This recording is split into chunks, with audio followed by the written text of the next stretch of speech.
नमस्कार दोस्तों, दिन भर की सभी बड़ी खबरें आप लोगों के लिए लेकर के आए हैं, जहां पर एक एक करके चलेंगे सभी मुख्य समाचार आप तक आगे इसी वीडियो के माध्यम से पहुंचाएंगे। ये वो खबरें हैं जो गोदी मीडिया आप तक नहीं पहुंचाता है। सभी मुख्य समाचार आप लोगों के लिए जानना जरूरी है। दोस्तों, खबरों की तरफ बढ़ने से पहले अगर आप लोग भी यही मानते हैं कि इंडिया गठबंधन 24 के चुनाव में जबरदस्त प्रदर्शन करने जा रहा है और जनता इस बार परिवर्तन के मूड में है, तो अभी इस वीडियो को लाइक कीजिएगा दोस्तों, और कमेंट बॉक्स में #वी सपोर्ट इंडिया जरूर ही कमेंट कीजिएगा दोस्तों। पहली बड़ी खबर आप लोगों को बताते चलें।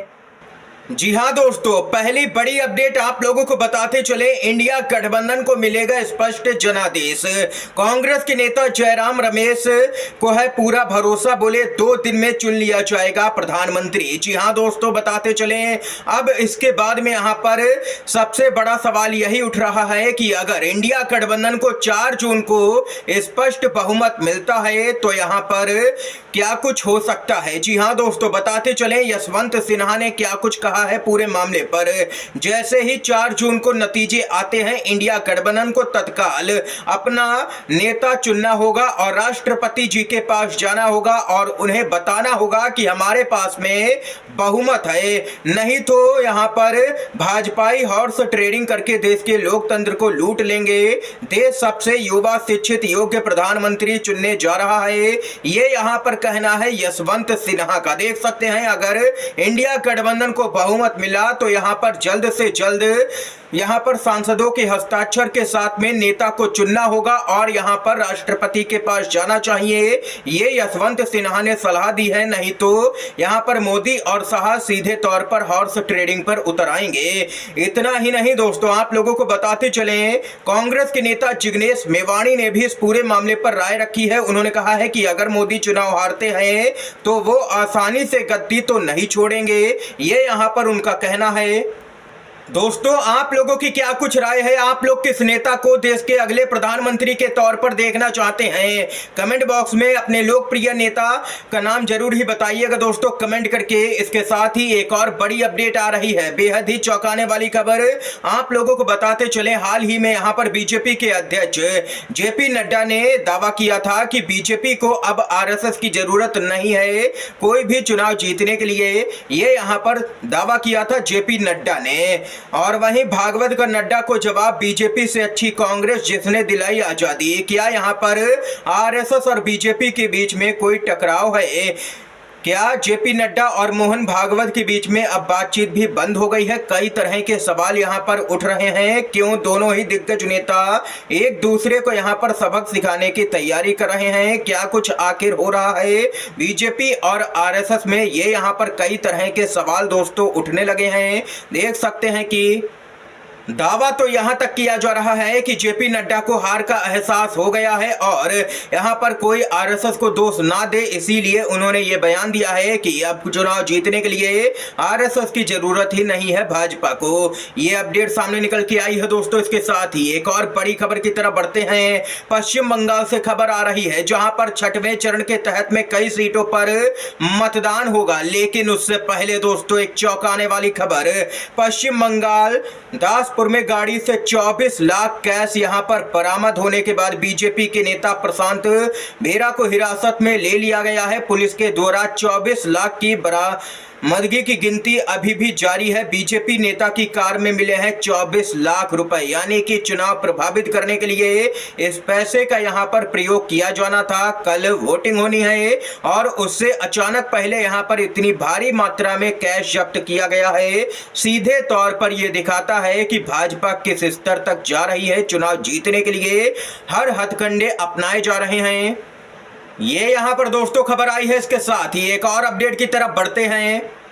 ब्रेकिंग न्यूज सामने निकल के आ रही है। प्रियंका गांधी कल डिंपल यादव के साथ में बीजेपी के गढ़ गोरखपुर और वाराणसी में एक बड़ा रोड शो करेंगी और वहां 27 से 30 मई को हिमाचल प्रदेश में कैंप करेंगी और 9 रैलियों को संबोधित करेंगी।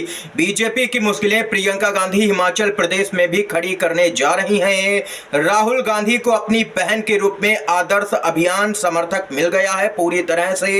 यहां पर देख सकते हैं कि ताबड़तोड़ तरीके से प्रियंका गांधी रैलियां और रोड शो करती हुई नजर आ रही हैं।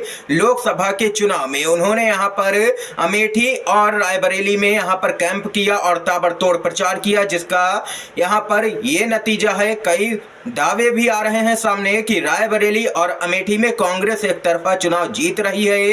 ये अपडेट आई है दोस्तों। इसके साथ ही आप लोगों को खबर बताते चले, बीजेपी को लोकसभा चुनाव के बीच में एक बड़ा झटका लग चुका है। जी हां दोस्तों, समाजवादी पार्टी के लिए बड़ी राहत सामने निकल के आई है। कोर्ट से आजम खान को मिली है जमानत। सत्य परेशान हो सकता है लेकिन पराजित नहीं।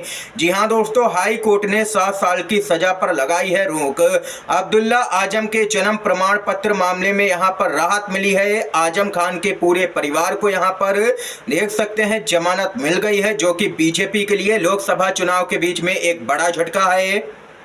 दिल्ली के मुख्यमंत्री अरविंद केजरीवाल का बेहद ही बड़ा बयान। सीएम पद नहीं छोड़ने के सवाल पर बोले हैं दिल्ली के सीएम मुख्यमंत्री यहां पर केजरीवाल बोले तो अगला टारगेट ममता बनर्जी और पिनराई विजयन होंगे। जी हां दोस्तों, बताते चले मामला क्या है। दिल्ली के मुख्यमंत्री और आम आदमी पार्टी के राष्ट्रीय संयोजक अरविंद केजरीवाल एक इंटरव्यू के दौरान बीजेपी पर जमकर के भड़के हैं।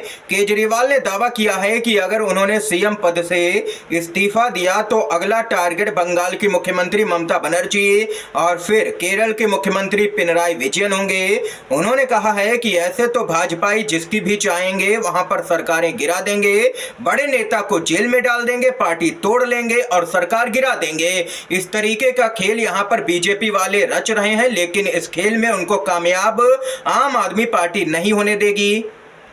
एक और बड़ी खबर आ रही है दोस्तों सामने निकल के। बूथ स्तर पर वोटों की संख्या प्रकाशित करने का निर्देश देने से सुप्रीम कोर्ट का साफ इनकार। जी हां दोस्तों, सुप्रीम कोर्ट ने बूथ स्तर पर वोटों के रिकॉर्ड प्रकाशित करने का चुनाव आयोग को निर्देश देने से इनकार कर दिया है। चुनाव सुधार पर काम करने वाले एक गैर सरकारी संगठन एडीआर की याचिका में चुनाव आयोग को फॉर्म 17 यानी कि बूथ पर डाले गए वोटों की संख्या का डेटा प्रकाशित करने का निर्देश देने की मांग की गई थी। सुप्रीम कोर्ट ने यह कहते हुए याचिका खारिज की है कि चुनाव के बीच में चुनाव आयोग के लिए मैन पावर यानी जनशक्ति जुटाना मुश्किल होगा। जस्टिस दीपांकर दत्ता और जस्टिस सतीश चंद्र शर्मा की अवकाश पीठ ने कहा है कि वह इस स्तर पर ऐसा कोई निर्देश जारी नहीं कर सकते हैं। बताते चलें, जब यहां पर पहली बार इस मामले पर सुनवाई हुई तो सीजीआई डीवाई चंद्रचूड़ की अध्यक्षता वाली बेंच ने पूरे मामले पर सुनवाई की, लेकिन अब यहां पर सुप्रीम कोर्ट में छुट्टियां चल रही हैं, इसलिए जो अवकाश पर पीठ काम करती है उसने पूरे मामले पर सुनवाई की है। दीपांकर दत्ता उस पीठ में भी शामिल थे जिस पीठ ने यहां पर वीवीपैट की जो मामला था 100% वीवीपैट मिलान का मामला उसको रद्द किया था। उस पीठ में भी दीपांकर दत्ता शामिल थे और आज भी उन्होंने इस मामले को खारिज कर दिया है। दोस्तों, उम्मीद लगाई जा रही थी कि अगर सीजीआई साहब इस मामले को सुनेंगे तो यहां पर कुछ राहत मिल सकती है। यहां पर चुनाव आयोग को उन्होंने पहली सुनवाई पर फटकार भी लगाई थी, लेकिन आज यहां पर यह याचिका खारिज हो गई है। इस खबर को लेकर के दोस्तों आप लोगों की क्या कुछ राय है, कमेंट बॉक्स में अपनी महत्वपूर्ण राय बताइएगा। अगर वीडियो पसंद आया हो तो लाइक कीजिएगा, ज्यादा से ज्यादा इन खबरों को शेयर कीजिएगा अपने सभी दोस्तों में। आप सभी का बहुत बहुत धन्यवाद। जय हिंद, जय भारत।